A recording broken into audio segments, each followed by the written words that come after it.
പാലക്കാട്ടെ RSS പ്രവർത്തകൻ ശ്രീനിവാസൻ വധക്കേസിലെ 50-ാം പ്രതി ഷാഹുൽ ഹമീദിനെ 5 ദിവസത്തേക്ക് NIA കസ്റ്റഡിയിൽ വിട്ടു.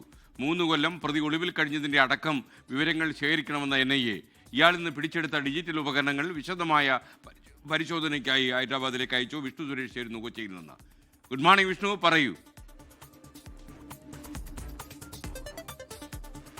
Good morning. 3 വർഷത്തെ ഒളിവ് ജീവിതത്തിന് ശേഷം 24-ാം തീയതിയാണ് ഈ കേസിലെ 50-ാം പ്രതി ഷാഹുൽ ഹമീദിനെ ഇന്ദിരാഗാന്ധി എയർപോർട്ടിൽ നിന്ന് NIA സംഘം പിടികൂടിയത്. ഷാഹുലിന്റെ പശ്ചാത്തലമടക്കം പരിശോധിച്ച NIAക്ക് ലഭിച്ചത് ഞെട്ടിക്കുന്ന വിവരങ്ങളാണ്. രാജ്യത്ത് ഈ തീവ്രവാദ പ്രവർത്തനങ്ങൾ ഏകോപിപ്പിക്കുന്നതിൽ പ്രധാനപ്പെട്ട കണ്ണിയാണ് ഷാഹുൽ എന്നുള്ളതാണ് NIA നൽകിയിട്ടുള്ള കസ്റ്റഡി അപേക്ഷയിൽ പറയുന്നത്. അതുമായി ബന്ധപ്പെട്ട അയാൾ കൂടുതൽ പേരെ ഈ കേസിൽ തന്നെ 18-ാം പ്രതിയെ ഈ തീവ്രവാദ പ്രവർത്തനങ്ങളിലേക്ക് ആകർഷിക്കുന്നതിന് വേണ്ടി മുൻകൈയെടുത്ത ഒരാൾ ഷാഹുൽ ഹമീദാണെന്ന് NIA കസ്റ്റഡി അപേക്ഷയിൽ വ്യക്തമാക്കി. ഒപ്പം ഇയാളിൽ നിന്ന് ചില ഗാഡ്ജറ്റ്സുകൾ പിടിച്ചെടുത്തിട്ടുണ്ട്. ആ ഗാഡ്ജറ്റ്സുകൾ വളരെ രഹസ്യ സ്വഭാവമുള്ളതാണ്. അതുപയോഗിച്ചാണ് സോഷ്യൽ മീഡിയയിൽ ഇയാൾ കമ്മ്യൂണിക്കേഷൻസ് നടത്തിയിരുന്നതും NIAയുടെ കണ്ടെത്തലുണ്ട്.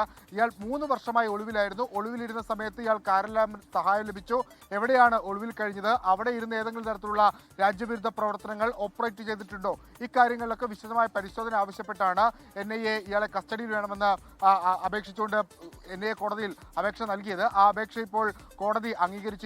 ഒരു ഓർഡറായി തന്നെ പുറത്തിറക്കുന്നു. 5 ദിവസത്തേക്കാണ് ഷാഹുൽ ഹമീദിനെ കസ്റ്റഡിയിൽ വിട്ടിരിക്കുന്നത്.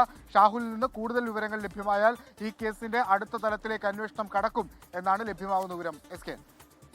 ലോകത്തെവിടെയായാലും ഏത് സമയത്തും 24 വാർത്തകളും ഓഗ്മെന്റഡ് റിയാലിറ്റി പാക്കേജുകളും എക്സ്പ്ലെയിനറുകളും വിശദമായി കാണാൻ ഞങ്ങളുടെ YouTube ചാനൽ നിങ്ങൾക്ക് സബ്സ്ക്രൈബ് ചെയ്യാം.